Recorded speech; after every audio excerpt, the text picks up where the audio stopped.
Hey lads, what's good? It's Cera. I'm gonna get right to the point here. Title Update 2 for Sunbreak came out recently with two great fights and also Flaming Aspinass. It was pretty damn good.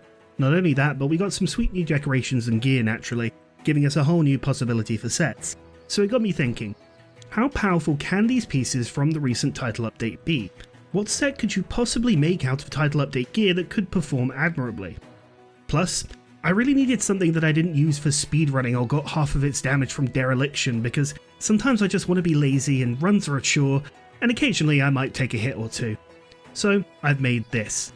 In order, it's the Gold Rathian head, the Risen Chameleos chest, Risen arms, the Gold Rathian waist, and again the Risen Chameleos legs.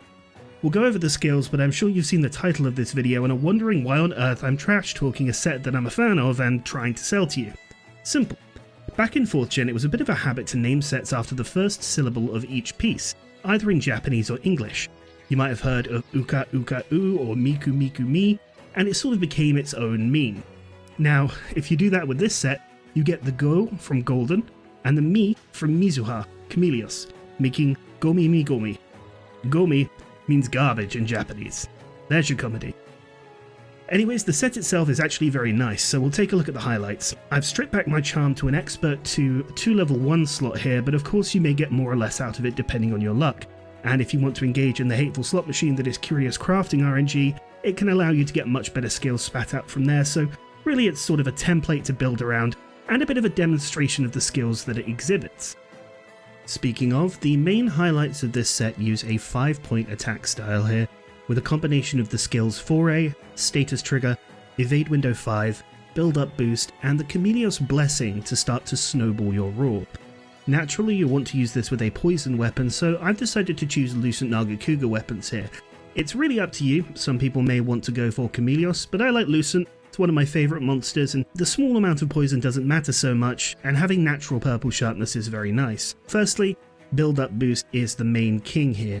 With status on melee weapons, unless you're using Switchaxe, you can expect status to apply on every roughly about 3 1/3 hits, give or take. Whichever one of those hits applies the status, Build-Up Boost will, well, boost it. At level 3, that is a 20% increase to roar. Very nice, but as it's on a bit of a dice roll, it's not consistent, and that's where Status Trigger comes in. By taking advantage of Evade Window 5, you're encouraged to roll attacks more often, with a much less punishment for it, thus activating Status Trigger a lot easier.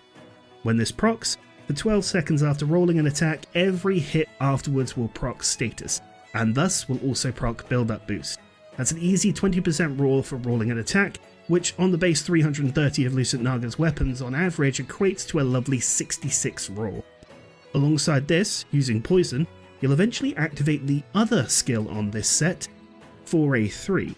At level 3, whilst the monster is poisoned, it gives you another 20 roar and 10% affinity. Now that's not all though. This set has the Chameleos Blessing at least level 3, you can get it to level 4 if you mix around. I believe it may be natural, but Chameleos Blessing 3 is the main star here.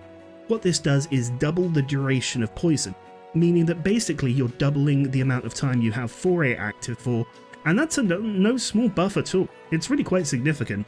It's just an absolute steamroller of buffs that will really put some hairs on your chest. Of course, the main thing about this is you have to be very active to maintain the boost, and make sure you attempt to dodge through as many attacks as possible.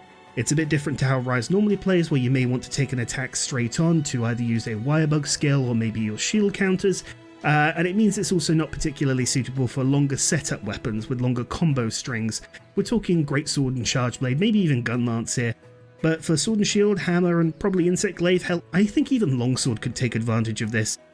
Yeah, it'd probably be pretty decent. Now, for the big question about this set, as I'm sure you may see, I've added in some Critical Eye, some Weakness Exploit, some Crit Boost to get some traditional damage type skills here, and as a speedrunner, I normally ask myself this question about sets. Is it the strongest? Is it the best it can be? Well, quite frankly, no, not really. But it is damn fun, and it isn't useless. The freedom of Evade Window 5 and the reward you get for said evade means you'll never be in much danger if you're clever about it, and you'll always be able to respond after an attack with a boosted hit or 5. You may struggle a bit for sharpness if you don't invest in it, of course. I'd recommend if you've got enough crit, go for the traditional Master's Touch, or even Blade Scale Hone if you fancy something different. But again, that's what this set is. something a bit different.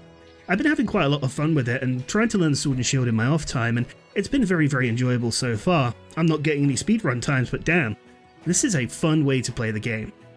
Not only that, you can also drop out the Chameleos legs and lose some of the status buffs in favour of the Shigaru legs for a more standard crit set if you wish. It means you don't have to invest as much into Critical Eye if you want to go for the full Weakness Exploit crit boost, and use the lovely Bloodlust skill alongside Razor Sharp.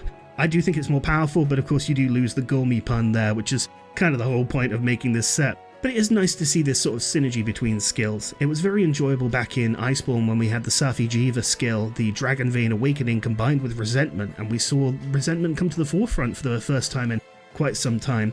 And it's also been a nice exercise in stepping away from some of the complete min-max sets that I'm used to. I'd recommend you give it a try. I hope you do. And hey, maybe if you want to try and make a set using just pieces from the most recent title update, and let me know what kind of sets that they come out with. I love Violet Musicine's pieces and the weapons, so I'm pretty sure you can make some crazy stuff there. That's it. Hope you enjoyed the set.